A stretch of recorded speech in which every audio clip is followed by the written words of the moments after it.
Sir जब हम कुंडली की बात करते हैं, कुंडली मिलान की बात करते हैं, लगन कुंडली बनाने की बात करते हैं, चंद्र कुंडली बनाने की बात करते हैं, तो सबसे पहला सवाल आता है लोगों के मन में कि कुंडली बनानी है, डेट, टाइम और प्लेस ऑफ बर्थ होना चाहिए। जिनके पास लिमिटेड डेटा होता है, अब जैसे मैं कल किसी से बात कर रहा था पॉडकास्ट में, हम पॉडकास्ट ही कर रहे थे, तो उन्होंने बोला कि मेरी तो कोई कुंडली ही नहीं है, मैं इन सब चीज़ों में विश्वास ही नहीं करती। मैंने कहा that's a good thing. But अगर आज मेरे मन में एक विचार आता है कि एस्ट्रोलॉजी इज़ समथिंग जो कि मुझे समझनी चाहिए, बट मेरे पास डेटा नहीं है।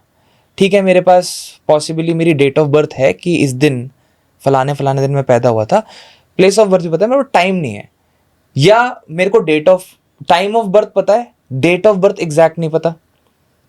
तो ऐसी सिचुएशन के अंदर हम एक्यूरेसी को कैसे इंश्योर करेंगे जब डेटा ही इनकम्प्लीट हो? मैं एडमिट था हॉस्पिटल जी। जो डॉक्टर माने हुए एशिया के बेस्ट डॉक्टर सर्जन मेरे सामने खड़े थे। तो ऑपरेशन से पहले मैंने सहज सवाल उनसे पूछा कि आपकी डेट ऑफ बर्थ क्या था। उन्होंने कहा 26 मई 1972। और कहते हैं मैंने कहा टाइम, कहते हैं टाइम मुझे नहीं पता। तो ऑपरेशन हो गया, 3 दिन निकल गए। अब जो उनकी जन्म पत्री उस दिन की मेरे हाथ में आ गई, उस दिन के सारे। अब लगन मुझे निकालना था। लगन कैसे निकाला मैंने? 5वां घर पढ़ाई का, 6ठा घर बीमारी का, 8वां घर सर्जन का। ठीक है, तो मैंने वो निकाल के जब आए तो मैंने कहा आपकी डेट ऑफ बर्थ, सूर्य और शनि, क्योंकि गवर्नमेंट सर्वेंट थे, पहले एम्स में वो डायरेक्टर रहे हैं हार्ट्स के 25 साल तक, तो मुझे काफ़ी कुछ समझ में आ गया कि कौन सा ग्रह कहाँ होना चाहिए। मैंने कहा आपके 12 बजे के आसपास का डेट ऑफ बर्थ है, आप पूछ लीजिएगा अगर किसी से पता लग सकता है तो। उन्होंने कहा मेरी मदर को पता है, मैं फ़ोन करके पूछ लूँगा। 2 दिन बाद पूछा तो आके बोला 12:30 बजे का था। आप बिल्कुल सही कह रहे हैं।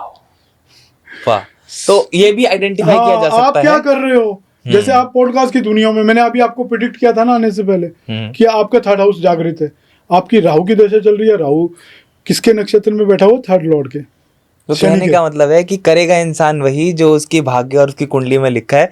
कितना भी कुछ भी कर लो, तुम गलत जगह पे पहुंच ही नहीं सकते। जहां तुम्हारे भाग्य ने पहुंचाना है, वो तुम्हें उड़ते हुए, चलते हुए, बैठे हुए या उठा के पटक देगा, पर वो आपको उसी जगह पे पटक देगा जहां पे। बता देता हूँ, सपोज आपके पास टाइम ऑफ बर्थ नहीं है, तो बाकी सारी कुंडली तो मौजूद है ना। तो भृगुनंदी नाड़ी से हम ट्रांजिट देख रहे हैं, शनि कहाँ ट्रांजिट। अगर शनि जैसे जुपिटर के ऊपर से जा रहा है तो हमें इतना तो पता लग जाएगा इसका सोशल स्टेटस बढ़ने वाला है। वीनस के ऊपर से जा रहा है तो धन देगा, मरकरी के ऊपर से जाएगा तो ज्ञान देगा, इवन प्रॉपर्टी भी परचेज कर सकता है। तो सूर्य के ऊपर से जाएगा शनि तो नेम फेम देगा। तो बहुत सारी जानकारी है, बहुत एक्यूरेट प्रेडिक्शन नहीं कर सकते, लेकिन कुछ चीज़ें हमारे सामने आ जाती हैं प्रेडिक्शन के।